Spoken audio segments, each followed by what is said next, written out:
Shalom. Good morning. Hope you are having a good morning. Those of you who are even having a good day whenever you watch this. For me, it's 5 a.m. And I was going to continue my Read the Bible in a Year series this morning. But I received instruction to share the simplicity of the gospel.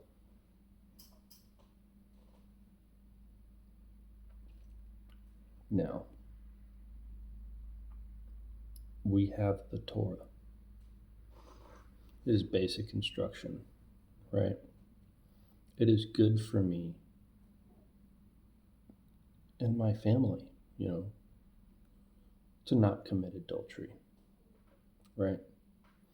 It is good that my children don't lie to me.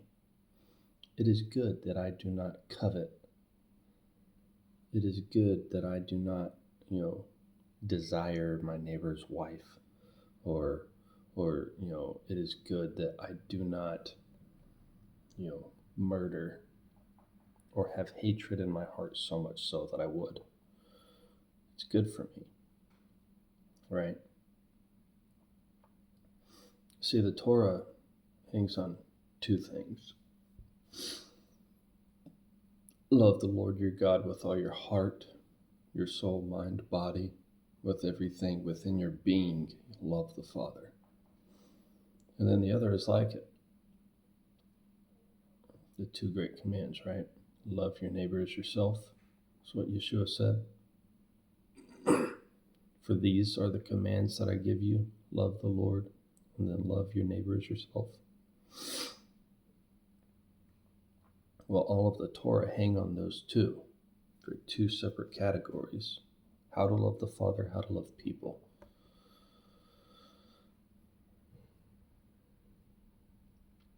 But if you look with a discerning eye, all throughout Scripture, every time the nation of Israel was put into bondage, or they were punished, or what have you, they began to worship false gods. They refused to love the Lord. They would not love the Lord their God with all their heart, soul, mind, body, and strength. And out of that, the ramifications of that decision was the abominations of man. That's what flowed out of that.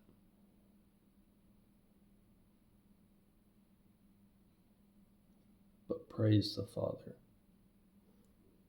See, Abraham was told by the Most High, go up to the mountain that I choose and offer Isaac there. So Abraham,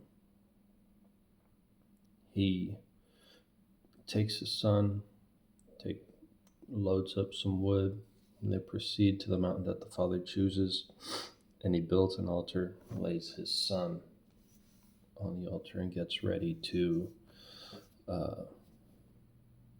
cut his son's throat, for the sacrificial process, bleeding him out, so on and so forth, because that's humane.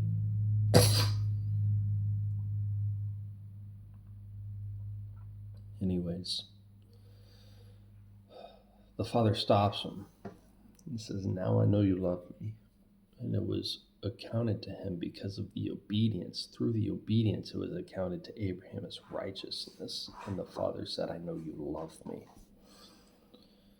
That correlates directly to Yeshua in John chapter 14.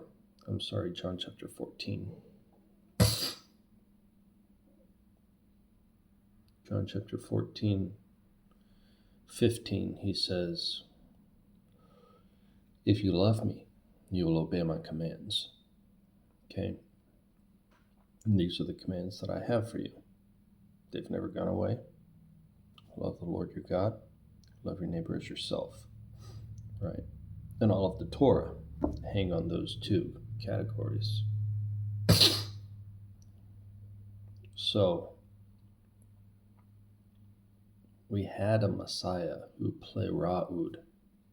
He embodied the Torah. He was tempted just like every man. He had desires like every man.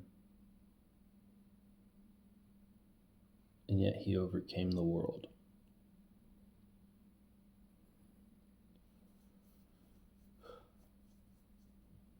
He was the innocent lamb that was slain before the foundation of the earth for the sanctification and justification and redemption of mankind. He was bruised for your transgressions, your iniquities. That is sin. Transgression of the law is sin. And by his stripes we were healed, so that we could have fullness,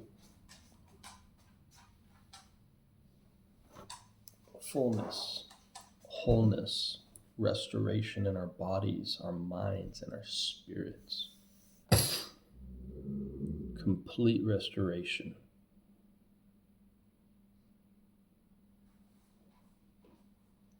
See, because the truth of the matter is, for God so loved the world that he gave his one and only begotten Son, that whosoever would believe in him would not perish, would have everlasting life. See, you do not have redemption by keeping the law. You do not have any gained righteousness by keeping and obeying the commands of the Most High. It is only by the blood of Yeshua that we have any opportunity, any boldness, any righteousness, any capability to come to the Father. No man comes to the Father but through him. Jesus said that I am the way, I am the truth, and I am the life. No man comes to the Father but through me. We require that belief. Revelation goes as far within multiple witnesses as stating that the saints, the believers, are they who maintain the testimony of Yeshua and guard his commands. We guard his commands based out of our love for the Messiah. Again, they said it is, your obedience, even at the point of sacrificing your own son, giving your son back to me. Now I know you love me because you obeyed. Obedience is greater than any sacrifice.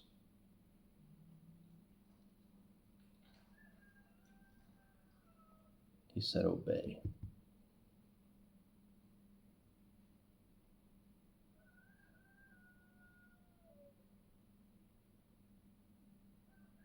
But when we transgress the law, there was what was made the law of sin and death. And this idea of law, it's like gravity. It's not a law. It's just that its ramifications. The antithesis of righteousness is sin and death. You obey, and you are attributed righteousness because of your love for the Father and your belief that Yeshua is the one and only begotten Son of the Most High living God.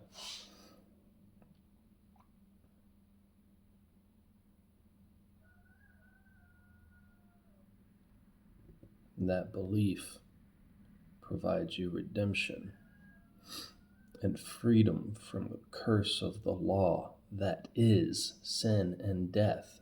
Like I said, it's like gravity. It's just a ramification. It's if-then statement. Continual transgression of the law just leads to sin and death. That's all it is.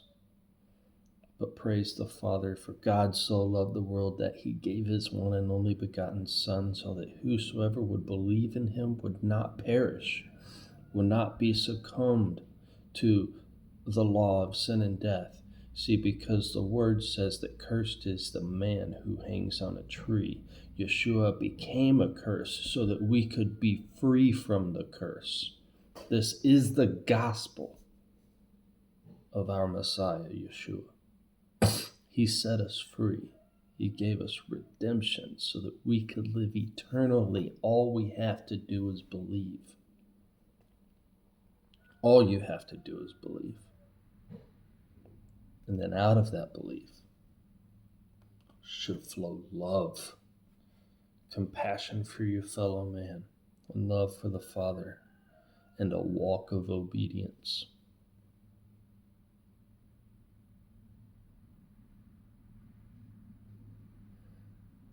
That's what he did for you. That's what he did for me. Remind you, he's coming back again. He is coming. I have a suspicion that it's soon.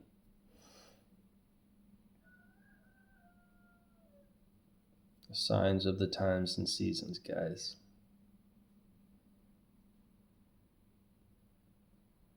He's coming. I don't know how soon, but it will be like a thief in the night. It's time to prepare the way. Shalom.